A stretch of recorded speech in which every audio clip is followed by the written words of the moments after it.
Welcome to my YouTube automotive channel. In today's video I'm sitting in a 2024 Nissan Rogue and I will show you which fuses to check in case your Rogue is equipped with power seats and they are not working. This video should apply to third generation of Nissan Rogues made from 2021 all the way up to 2026. Also, if this video was helpful, please consider supporting the channel by liking the video, subscribing to the channel, or becoming a channel member. Now the power seat fuses will be located in a small fuse box under the steering wheel just behind this cover down here. To remove the cover, just pull it straight towards yourself.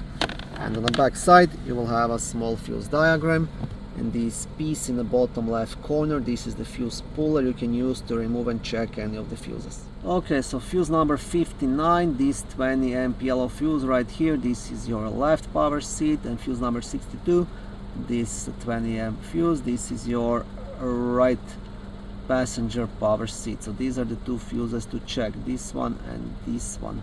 If they are both good, then next thing you want to check the power seat switches, you want to check the wiring, you want to check the electrical connections, and the last thing to check is the motor. But hopefully you're dealing only with burnt fuse. Thank you for watching this video. I hope it was helpful and educational. If it was, please like it and consider subscribing to my YouTube automotive channel. On my channel there is lots of how-to videos, do-it-yourself videos, car reviews, product reviews and other similar automotive topics.